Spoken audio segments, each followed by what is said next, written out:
Welcome to the State of Affairs with Serbian Radio Chicago. I am honored to have Serbian Radio Chicago's congressman with us today, Frank MRVAN. Sir, welcome back to the show. Thank you. Thank you, Doctor. I appreciate it very much for the opportunity. We had a full day. One, I want to thank you for your impressive ability to stay connected to the Serbian community, to be able to bring everyone together and to be able to inform us of what's going on within the Serbian community and within Serbia, and the importance of the relationship between the United States. So your efforts every single day make a difference, and I just want to thank you for this opportunity to join you and your listening audience. Absolutely, and thank you so much, and we want to congratulate you on your recent re-election. As I said, you are certainly our congressman, since we are headquartered in your district, in our wonderful Indiana 1st District. Well, I'm honored to serve as a member of Congress from Indiana's 1st Congressional District, and there is a very large, influential Serbian community that I hope to connect with and continue to connect with. And with that, I look forward to doing everything we can as a member of Congress to make sure that we support you and your message and what you're trying to do. Thank you. And you are one of our congressional caucus members, Serbian Congressional Caucus. So you and I connect today to talk about these wonderful meetings. From what I hear, you held today with some of the newly elected MPs from Serbia. There was a delegation visiting Washington, D.C. today. I understand they literally just left your office. You also had a chance to catch up with the Serbian ambassador, Marko Đurić, His Excellency Marko Đurić. So if you can tell us about that a little bit. Well, this morning we met with the ambassador and we had the conversations about truly economic development and retaining talent. He shared with me how Serbia was able to increase the GDP, how it was able to lower unemployment from about 26% to 7%. And my question to him was, well, how did you go about doing that? And he said it had a lot to do with education of the workforce and education of the students, and the transition to be able to make sure that young individuals in their curriculum and education were doing computer coding. That set the table that there was an educated workforce to be able to attract technology and software companies. And so the turnaround in the economy is so vitally important, as the ambassador had mentioned, to make sure that it brings people together and it brings opportunities for the Serbian people. And we obviously discussed current situations in the Balkan states, Yes. the challenges, the controversies, and he wanted to make sure that I had a factual awareness of the current situation. And he also talked about the importance of being able to join the EU. And so those were the conversations that we had. And I thought that it was something that was vitally important to make sure that I understand, and so that we can just have a partnership and listen and have an open ear to the Serbian economy and their impact on the world. Certainly, and Serbia has been one of the leaders, especially recently in the IT sector. So we are hoping that that communication will continue. But I wanted to sort of address something that obviously is a burning issue, and a lot of members of Congress and even several senators have addressed it lately, which is the developing situation in the Balkans, kind of stemming from the Brussels Agreement or the Washington Agreement. The Serbs generally feel that the Kosovo-Albanian side, led by Albin Kurti, has not really honored any of these agreements that we mentioned. So what is your view on the situation? We did hear from your fellow member of the Congressional Caucus, Representative Claudia Tenney, and she, of course, is calling on all sides to go back to the negotiating table. But what are your thoughts, particularly hearing from some of the former members of the Trump administration that have said that President Biden's administration directly has not really been involved in the Balkans?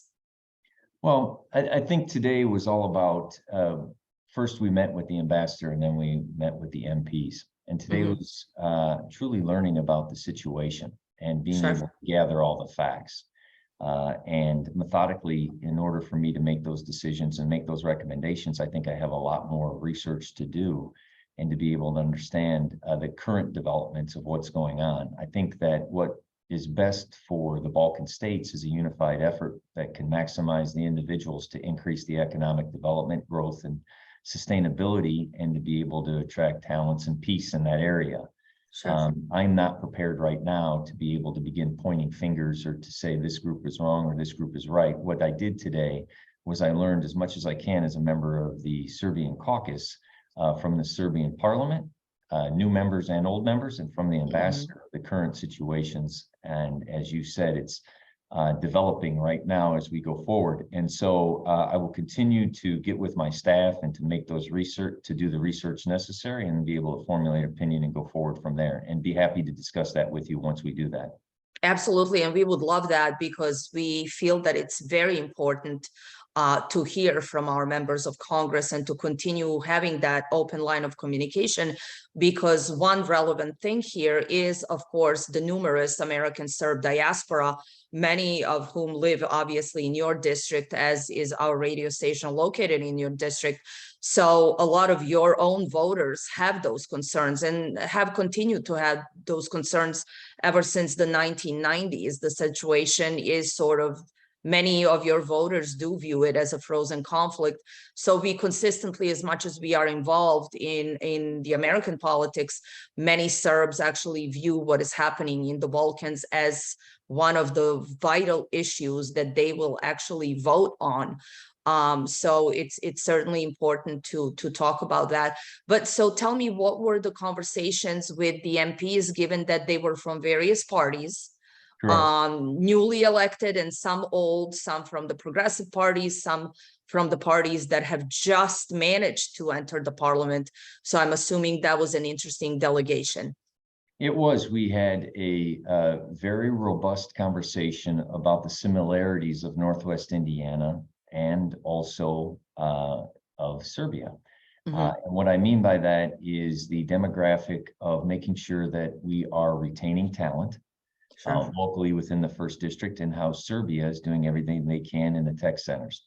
So one individual told me how they are creating science and technology parks to be able to have young people to in the entrepreneurial and the IT and software communities to be able to grow and be able to create jobs. They talked about obviously the education. They talked about the next generation of what the industries may be, how important it is to have acceptance in the EU, and the definition of accepting relationships between Kosovo and Serbia, and what that means to one government or 17 governments, and what it means to 5 governments, and what it means in the Constitution, and to have a clear definition of that and the advantages of being in the EU. But they also talked about how they have been able to maximize the opportunity that they currently have without being in the EU to be able to attract technology and research development within the country that is creating jobs and looking for the next generation of jobs. And so those conversations were in depth when it came to the similarities, and also what it takes with the infrastructure, and also the education of the workforce to be able to fulfill those jobs, and what the next sector is. And so it was, like I said, a very robust conversation that talked about many different topics, but the primary goal was to be able to unify all individuals with one goal, to be able to have a sustainable economy and to be able to have the dignity of work and to provide for their families. And that was something I must go back to, obviously, the previous administration, President Trump and his special envoy, Ambassador Rick Grenell, kind of took a little bit of a different approach towards the Balkans, and they weren't really talking much about, as you yourself said, pointing fingers and talking about recognitions. They really were adamant about the economic development, and it seems that this is the continuation into President Biden's administration, and you seem to be on board on that with that. So it seems that we have a little bit of a, let's say, a bipartisanship on at least that issue. Were there any other members of Congress from the Congressional Caucus in these meetings today, or it was just solely you? Today, I believe that the MPs went to other offices. I don't know who they visited. I just know I think this was the last one of the day. They were heading for a dinner. And so I think that it's a program of leadership program or friendship program in order to be able to bring different parliaments or different governments to the United States and bring, members of Congress to their country in order to have a better understanding of the systems in place. That was something that came up also. What also came up is the understanding of the two different political systems and what that means in order to execute a strategy when it comes to economic development, and how important it is for the United States to have that understanding. Serbia is a very young democracy with a parliamentary system, and one individual from the Green Party talked to me about how important it is to realize that I represent a district of Northwest Indiana, and how she represents not the entire nation. And sometimes there are conflicts between decisions that she would have to make between her local community and environmental projects and the better good for the entire nation. And so I think those dialogues tear down barriers and allow us to connect, because I, of course, am very, very district focused, but I also want to make sure the state of Indiana and our nation are constantly growing and creating jobs and doing what we can as a government to make sure that all individuals are thriving. Absolutely. There was a little bit of a conversation that I've heard from other congressional representatives about a potential trip to Serbia. Do you have any plans to visit the lovely Balkans anytime soon? The only plan that I have is to have an open mind and an open schedule. And if we can fit that in, we'll definitely entertain that. And we made the commitment that when those planning stages come in place, we'll absolutely do everything we can to make it. But it is schedule dependent on what we have going on here in the nation and within my district. Sure, very good. And just one final question. I have to go back again to the realm of foreign policy and Serbia's place in sort of the global geopolitical situation that is also fairly tense in terms of particularly the conflict in Ukraine and Serbia's relationship with Ukraine and with Russia, and then of course with the United States and European Union. You spoke about Serbia's path towards the European Union. What is your view on this, if you may share at least a little bit?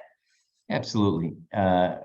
My view is, personally, I want to do everything we can to uphold Ukraine. And as I stated earlier, today was about learning about Serbia and being able to figure out how economically they have been able to survive during a pandemic, economically how they have been able to get through the inflation, and how they were able to increase their GDP and lower their unemployment. When it comes to geopolitical relationships between Russia, Ukraine, and Serbia, those were things that weren't greatly discussed, but obviously those are vitally important. And so we'll continue to have those dialogues and to go forward and to learn as much as we can. Absolutely. And finally, we would, of course, as I said in the beginning, love to keep this conversation going with you because you do have a vibrant American Serb community. So I think at this point, we want to open this up to the members of our community to reach out to your office, to your staff. We will make sure through the radio station to have all of that information readily available to them so that you can also hear from the diaspora, because one of the things that we would like to have is not only an open dialogue with our members of Congress, but also an open dialogue with those who are representing the government of Serbia, so that the diaspora doesn't feel politically isolated from Serbia, but also just as involved in the US politics as they would like to be involved with what is happening in Serbia as well. So I believe that you could probably be one of those catalyst members of Congress who can help that relationship. Well, I greatly appreciate that opinion. And while I'm in Washington, D.C., time is very precious. And so I Yes. hope the community within Northwest Indiana, the Serbian community realizes by being on the Serbian caucus, we are dedicating time as a priority. And so you talk about our robust Serbian community. I am, while we are here, I'm making sure that I'm learning and that I am invested in understanding the geopolitical situations, the economic situations, and that of individuals who are very interested in Serbia and the outcomes in Serbia. Yes. So being on this show with today is an open line of communications, and my office is always open, and we want to hear from people. So please do give us a call or stop in. We're on Broadway in Maryville, and I just look forward to continuously building on this relationship and making sure that we're communicating. And with that, I thank you very much. I can certainly vouch for that, because anytime I have reached out, your office has been very happy, and your staff is amazing. So they've been very valuable to us, and we have had a great communication. So I hope we continue that. And thank you for being with us today. Thank you very much for the opportunity. It was my pleasure, and you have a wonderful day, Doctor. Thank you. Same to you. We will talk soon. Thank you. Bye-bye.